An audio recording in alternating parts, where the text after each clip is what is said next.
Well, welcome everyone to another live episode of Level Up Law, where every Tuesday at noon, South Carolina Legal Services is leveling up your legal knowledge about an area that we practice in or that we sometimes have folks apply to us for, and that certainly is the case with today's subject. I'm Susan Engel, Senior Staff Attorney and Consumer Law Unit Head here at South Carolina Legal Services. And as always, joining me in the background is our producer, Kenneth Elliott from our IT department. Appreciate you being here. We have taken a slight hiatus after making a presentation at the Innovation and Technology Conference early February, and so we're back, and it's National Consumer Protection Week, and we will be talking about the Scammers Hall of Shame for the month of March. Today we'll be talking about timeshares, and then on March 12th we'll be talking about scammers and imposters related to funerals and funeral services. March 19th will be a new year, a new you, weight loss and fitness scams, which might be a little late in the year. We usually start that stuff in January. And then March 26th, we'll be talking about business opportunity schemes that are pretty prevalent. Now, the Scammers Hall of Shame is full of a lot more honorees than those four, but those are the ones we'll be focusing on this month in March here at South Carolina Legal Services. But before we get started with that, I do want to remind you, as always, that this is not legal advice. It's just general information for the public, but we do feel like it's information that's important, and we want to get that information out to you so that it can help you or someone you know. So also just want to remind you that we do have registration links on the calendar on our website at www.sclegal.org. So you can always find us there for the upcoming episodes registration. And then also producer Kenneth will record this presentation and upload it to our YouTube channel within the next 24 to 48 hours. So you will be able to find it there to watch again if you need to or want to. So that takes care of the necessity of taking notes or anything like that. So with all of that being said, let's get started. I do want to mention, of course, the QR code there on your screen. If you haven't scanned it already, please do so. Let me give it to you just for another minute there. And you can get on our newsletter and get all of the emails on upcoming episodes of Level Up Law. All right. So timeshares, vacations, and scams related to those. And that's what we're going to be talking about today. And throughout the month of March, we'll be talking about others that are in that Scammers Hall of Shame. And you'll see on your screen all of our social media. We'll show that to you again at the end, but it does give you all the information about applying for our services here at South Carolina Legal Services. Our services are free for folks who are eligible, and that's generally low-income folks and some special populations. The main question that most people usually have is wanting to actually cancel a timeshare contract. So I want to just say up front, the law in South Carolina does allow you to cancel a contract for a timeshare within 5 days after you signed it, and you have no penalty or obligation. So sometimes you think of a right to cancel as being 3 days, but with timeshares, it is 5 days. And also another way that you can cancel a timeshare contract really after that 5 days and we'll be talking about that here in a few minutes, is if the timeshare company made misrepresentations when they sold you the timeshare, or if they violated the other provisions that are in our timeshare law here in South Carolina. So we actually do have a pretty detailed timeshare act here in South Carolina, and part of that, or I guess the main reason for that, is that we do have a lot of coastline and a lot of timeshares down there, and we've had timeshares there for a long time, and so our law actually covers, which we won't be talking about today, but it does cover the extensions of timeshares that may be coming to an end of the time that that they contracted for. But the timeshare law in South Carolina, which you see here, was very comprehensive when it was put together, and it specifies how timeshares register, how the sellers of timeshares are licensed, also what has to be disclosed to buyers or even potential buyers, and the marketing of timeshares and some specifics about how they can and cannot be marketed and promoted. And then finally, the third main point there is that it establishes the Vacation Timeshare Recovery Fund. And that fund can be of help to people who have been deceived by a timeshare seller or developer. So let's talk about that just real briefly. How to make a claim against the Vacation Timeshare Recovery Fund. There's actually just a claim form at our Department of Labor Licensing and Regulation, and it's the South Carolina Real Estate Commission is who handles the fund and the complaints under it. So it's investigated by the commissioner of the Real Estate Commission, and then arbitrated by a board of arbitrators. And there's an initial review to make sure that it is a legitimate claim, and then a determination is made on that claim. That does not preclude you pursuing a regular lawsuit in court, but there is money here, depending on what has happened to you and how much money you've lost, that potentially you can recover. Now, the recovery in the fund, you can see here, is limited to $5,000 per transaction.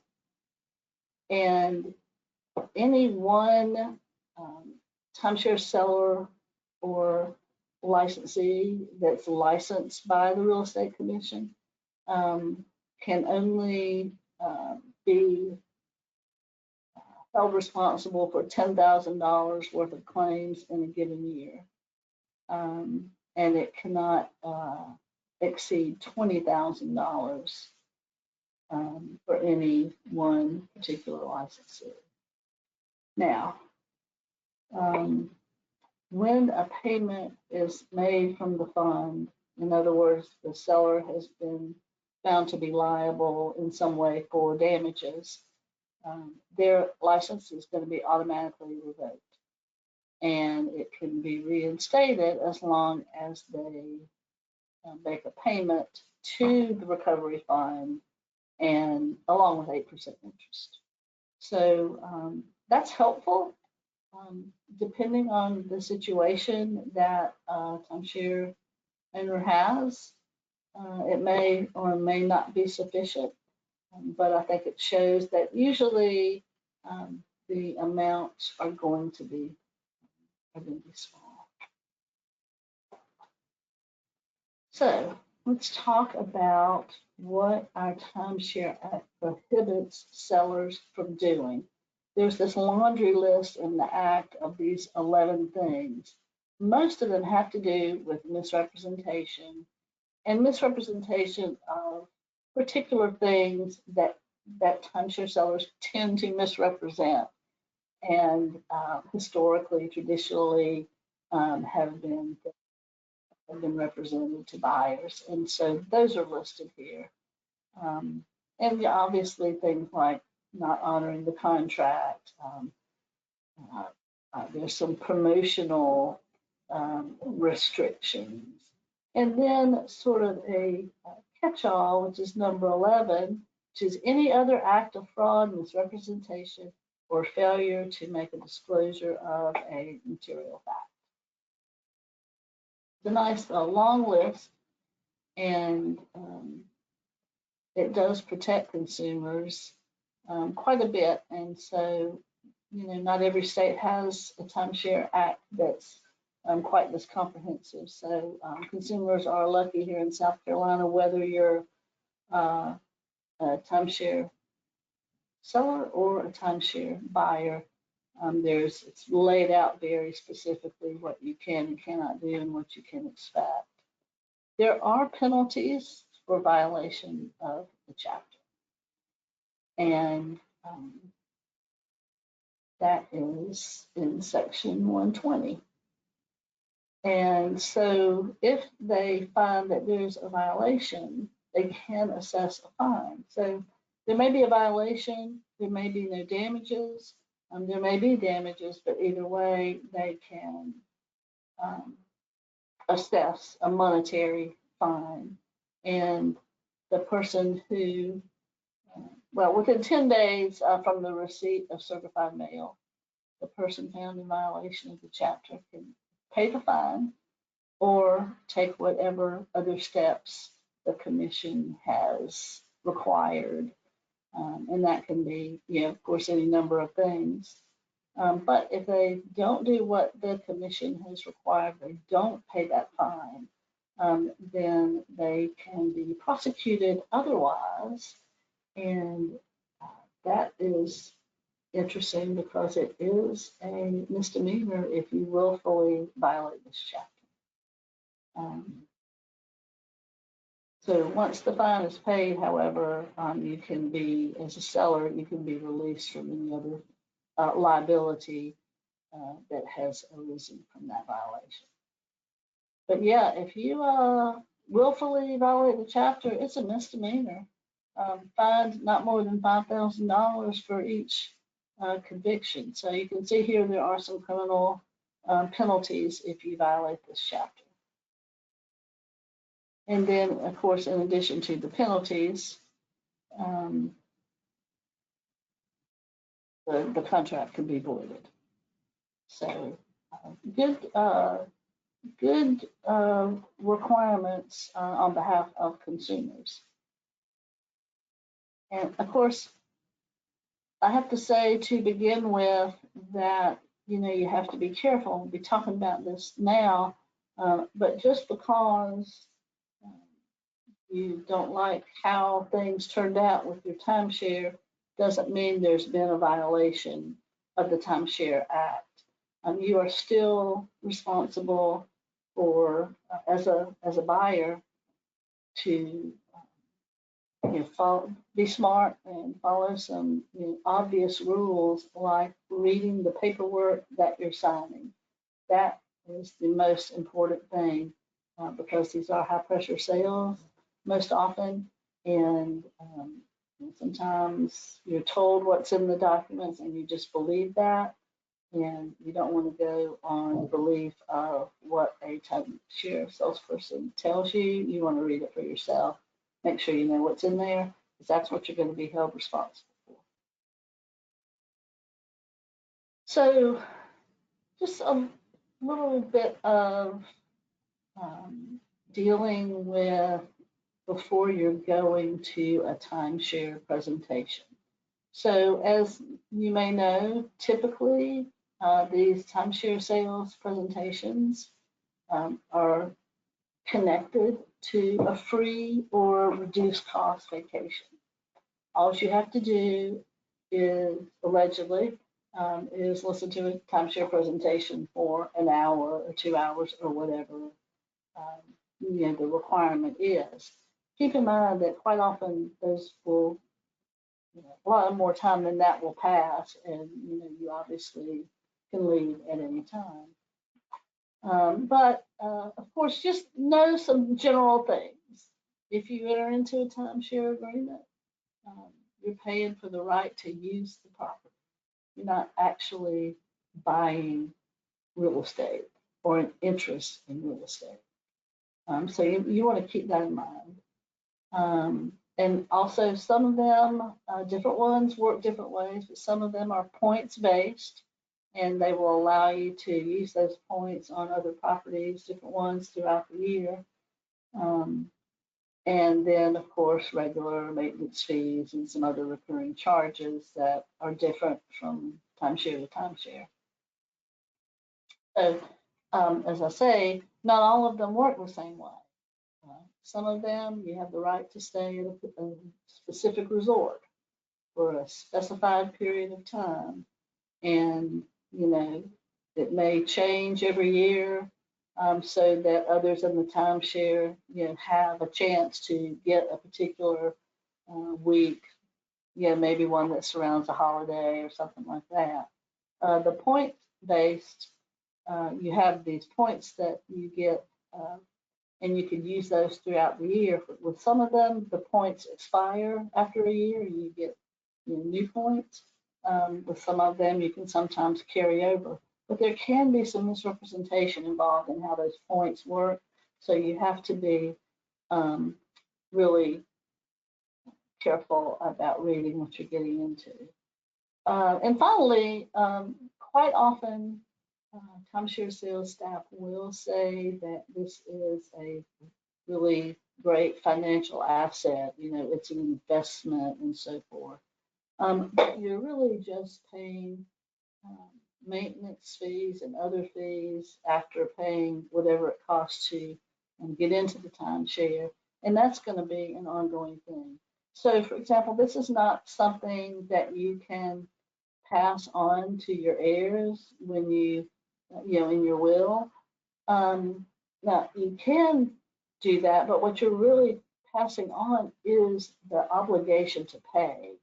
And so you have to think about that very carefully and discuss it with whoever your heirs are if you're thinking of doing that, because you want to make sure that they know what is going to be involved if the timeshare goes to them. And they also need to know, in South Carolina, you can decline to receive that inheritance. You can just disclaim that timeshare, and then there's no transfer of those rights to you, and no requirement that you as an heir pay anything.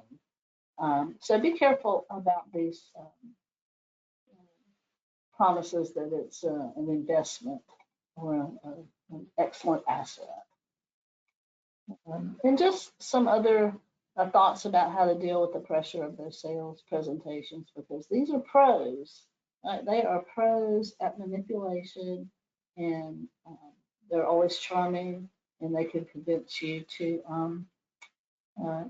by the timeshare. So before you go to the timeshare presentation, be sure to research the company, see if there's any complaints. We always say, put in the name of the company or the particular resort and the word scam or the word complaint. And that can often bring up some important information about that particular one that you're going to be going to a sales presentation for. Don't act quickly or under pressure. I think that goes without saying, but it bears repeating, because you're going to be doing this for a very, very long time. You're committing to paying thousands of dollars, and it's hard to get out of. If you could get out of it at all after that 5 days, because there has to have been something that was misrepresented to you. And there may not be anything that was misrepresented. It may just be that you didn't read the contract, so you didn't really understand how it was going to work. So again, always so important to read those terms and conditions. I can't say that enough. A typical thing that sellers will say is, well, look, this is only available today while you're here at our presentation. And so if you walk out of here today and you haven't signed on, that's fine, but the deal does not remain and you won't get this special price or whatever. And so, we often say don't just take that at face value. You say, well, why is it only available today? Why are you rushing me? I'd like to take this paperwork and actually take the time to read it to see what I would be getting into. Sounds great, but I want to know exactly what I'm getting into. And your summary of what the papers say is not enough. The summary of the salesperson. So you really want to delve into exactly what you're getting into. And of course, ask about your ability to cancel the contract. And as I said at the beginning, in South Carolina, it's that 5-day right of rescission. And it is good upon mailing. If you put it in snail mail, post office, certified mail, so you can prove that you sent it. The day that you send it has to be within those 5 days. And it doesn't have anything to do with when they receive it. It's when you send it. So you have to be careful that you send it to the address that was given to you in the disclosure documents that they are required to give you, that tells you how you can cancel the contract in 5 days if you want to. So again, study that paperwork.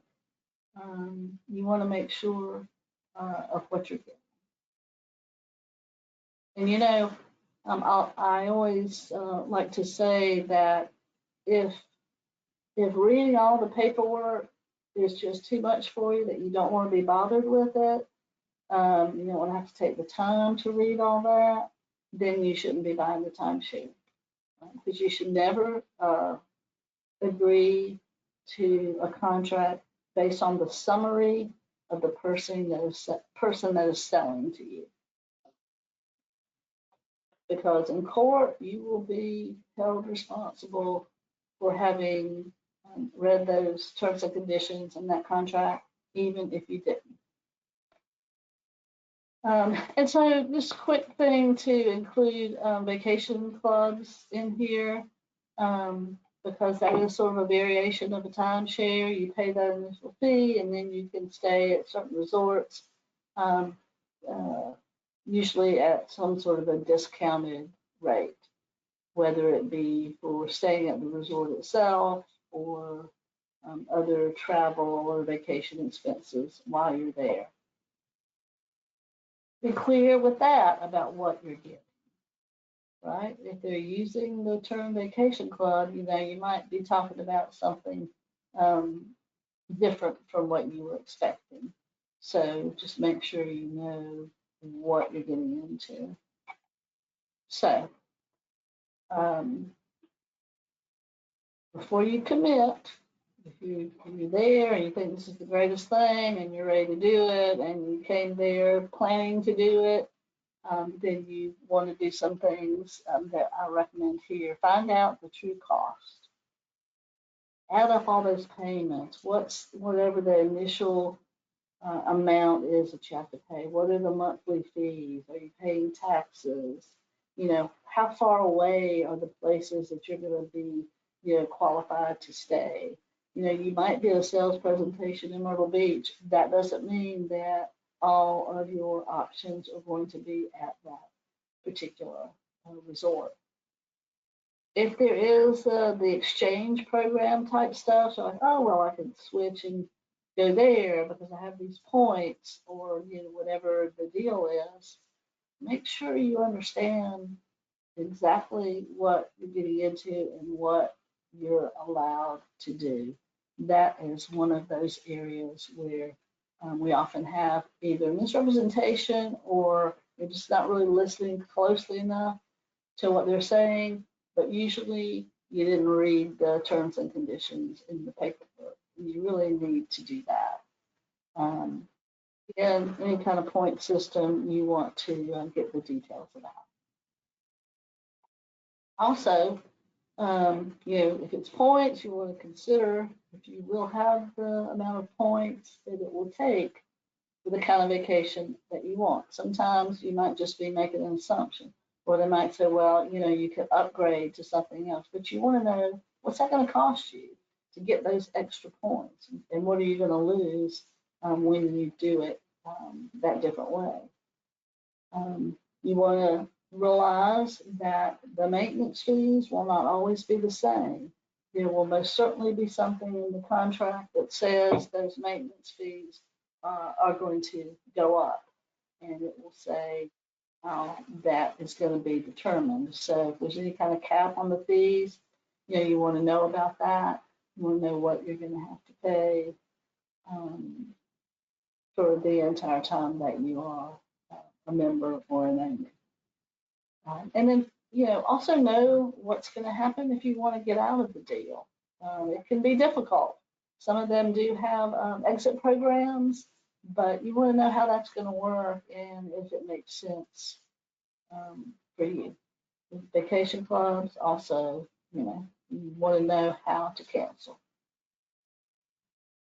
Okay, now let's talk about some of the scams related to this. First of all, timeshare resale scams. That's where you've already bought one, but you're wanting to sell it, right? Be careful of these. Ads for resale scammers are, believe me, there's a lot of them out there, and they will say, oh, we'll help you resell your timeshare.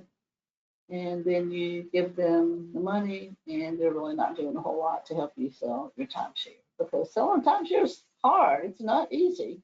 And, you want to make sure exactly what they're going to do for you. Again, you want to read whatever the contract is with the resale outfit.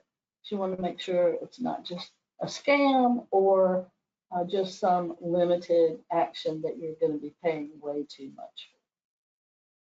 And that's what we say, anyone who guarantees a sale or a big return on a timeshare, probably a scammer just trying to get some money out of you. Okay. So the Federal Trade Commission has some good information on timeshares and how they work and things to be aware of.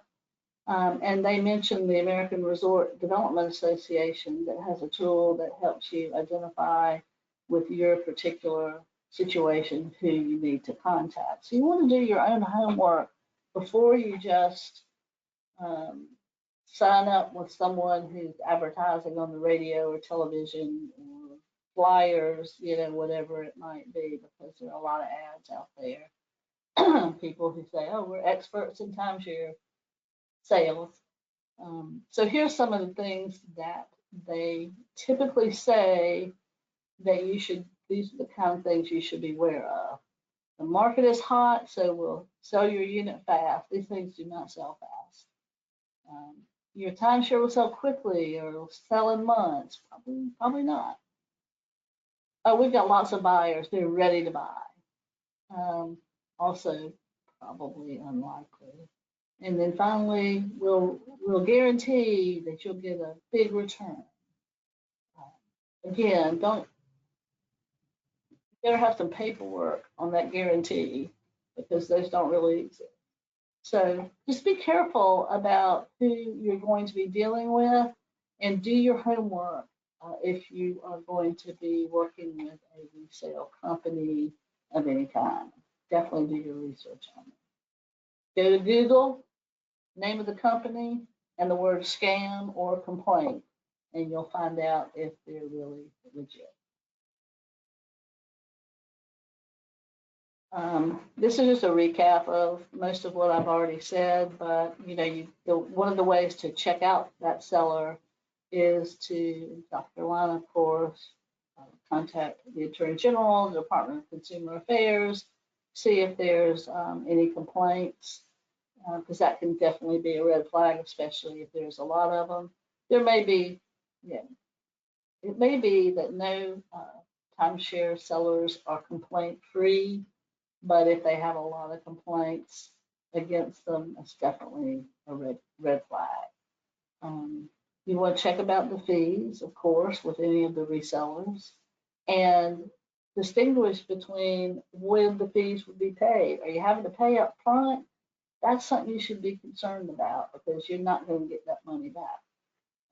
Or are the fees going to be paid when the timeshare is sold? And it's going to be paid out of that sales price. But again, even in that situation, you want to be careful about what the documents say the money that the reseller gets, how much that is, how it's calculated. Because you don't want to be expecting that you're going to actually make money selling the timeshare if it turns out that all of that money is going to be taken up with fees that you have to pay to the reseller. Obviously, make sure that they're licensed here in South Carolina with the Real Estate Commission. And then also, try to find some references. If they'll give you references, check those out. Typically, they're not going to give you a reference that's going to be bad, so you want to check them out in those other ways. But you can definitely ask for a reference from a satisfied client. And then, obviously this should be in the paperwork, but make sure you know how they are going to be advertising and promoting the sale of your timeshare. Then that's something that you can hold them to. You have expectations of what they're going to be doing for the money that they're asking for. Of course, get everything in writing. Read the contract carefully. Make sure that when you compare it to what they've said verbally, that's the same thing. It'd be hard to get your money back.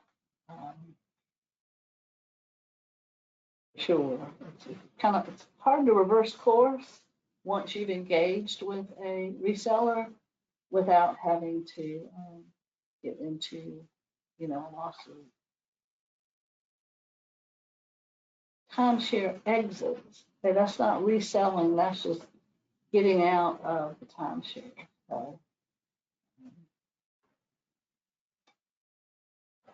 So sometimes, you may or may not be dissatisfied with your timeshare, and you may or may not be wanting to sell, but there are scammers out there, just like there are with these foreclosure rescue scams. They can go to the public records and they can see who has been sued for foreclosure, and so the foreclosure rescue scammers will go and try to scam those folks into turning over their home to them. And the same thing can apply for timeshares.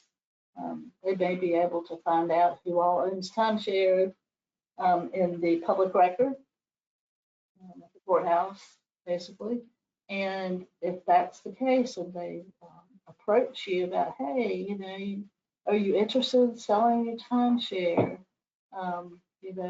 That's something that we do. If you want to exit your timeshare, just terminate it altogether, that's, the business that we're in, so we can help you. And you need to really be wary of those types of companies or individuals who just suddenly appear and are interested in, buying your timeshare or helping you get out of your timeshare. And so again, even with this, just like with the reselling, saying that they're going to help you cancel or terminate the timeshare can often just be them taking your money and then really not doing anything. So we have a few examples here of how you might spot some timeshare exit scams. Again, as I said, unsolicited calls or messages offering advice or assistance on getting out of the timeshare. They might say, oh, well, you may not want to get out of it now, but if you ever do in the future, let us know. And then they've planted that seed and you start thinking about it. You think, we're really not getting our money out of this. We're dissatisfied. And next thing you know, you're calling them up. Again, anything that's a guarantee or a promise, you want to be careful about that. any of this, you got to get it in writing. Large upfront fees, that's a real red flag. And any kind of instruction to stop paying your timeshare fees, yeah, so that's a red flag as well. But if you really want to just explore the options that you have, you want to just, to begin with, call your timeshare company. See what exit program they have for you to get out of the contract. It may cost you money. It may not.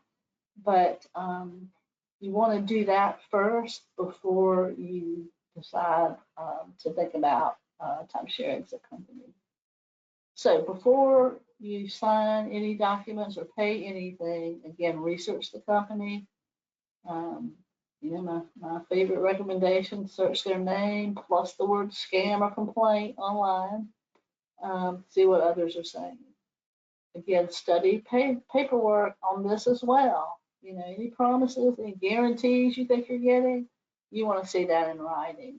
And you want to read the entire document, because there may be a guarantee, but later in the document, the guarantee might be limited. So be really careful to read the terms and conditions. And then ask about whether you can cancel a contract with an exit company, and what those circumstances are, how you do it, and do you have a cooling off period with that. All right, that's it. There's a lot of detail in the comprehensive law that we have here in South Carolina on timeshares. So it's way too much to go into in great detail on an episode of Level Up Law, because we do try to keep these kind of short and just get the high spots. But suffice it to say that if you're dealing with any of this that I've been going over, it's really important for you to get legal advice from a lawyer that is your lawyer, not the lawyer of the timeshare. Because any kind of sale of a timeshare in South Carolina under the Timeshare Act, that has to be closed by an attorney. Disclosures have to be made either before or at the closing of the sale of that timeshare. So it's important to know who the lawyer is representing, because the timeshare will generally have their own lawyer that is doing that, but you have the right to get your own lawyer to make sure that you have somebody that's going over all the details with you and going over the paperwork with you. You have to pay them on your own, okay? But it's really important to do that, whether you're buying a timeshare, selling a timeshare, or just trying to cancel and get out of the timeshare. And of course, especially if you are making a complaint to the Real Estate Commission, or wanting to file a lawsuit in court, you definitely will need to get the help of an attorney for that. So I hope this has been helpful information to you. And we do want to remind you again of the other scammers in our Hall of Shame for the month of March. You can find the registration information on our calendar on our website at sclegal.org. March 12th, funerals, scammers and imposters. March 19th, weight loss and fitness scams. And then March 26th, there's business opportunity scheme. And I'll just also remind our viewers that we have over 150 episodes of Level Up Law on our YouTube channel. And so if there's other scams that you're interested in finding out more about, you can definitely find that there. There are so many scams out there, both old and new, and they're coming up with new things all the time. It's hard to keep up, and it's definitely hard to pick who's in the Hall of Shame at any given moment. But we do encourage you to go to our YouTube channel and check those out as well. And if you have a suggestion for us for another episode of Level Up Law that you don't see there, please do let us know. You can scan that QR code right now. You don't have to send in anything at the moment, but at least you'll have that form that you can send to us to suggest one. We really encourage our viewers to do that.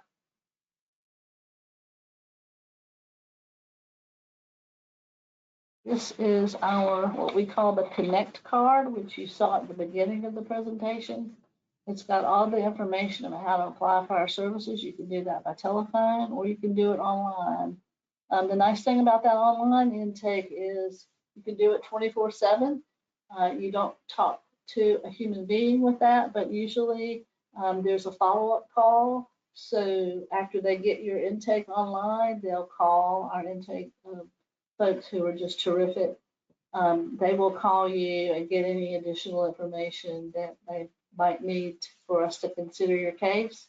And so you will have human contact that way. But that's a nice way to be able to do it, because not everybody can do it when the actual human beings are online taking applications. That's Monday through Thursday from 9 to 6. And not everybody can do that, whether it be because of work or other reasons. Again, scan this QR code to sign up for our newsletter, and be sure and follow us on social media. We are always posting good information on all of our social media channels, not just on YouTube. So definitely check us out there. SC Legal Services is our handle on all social media. Well, that concludes the presentation for today. I hope it was helpful to you. And if you know somebody else that it might be helpful to, please share it out. Even if they don't have a timeshare or trying to get out of one, might be useful information. So we always ask that you share this out. If you go to our YouTube channel and look at this or any of our other episodes, we do ask that you go ahead and subscribe and sign up for the notifications. And that way you'll be notified every time we post an episode of Level Up Law, or anytime we post other videos, which we do have a lot of other videos that we post quite often. So check all that out and stay tuned for next week's episode from our Scammers Hall of Shame for scammers and imposters related to funerals. We hope you'll join us and hope this was helpful to you and brought some value for you today. I'm Susan Ingalls with South Carolina Legal Services. Thanks for joining us today. Appreciate it, everybody. Take care.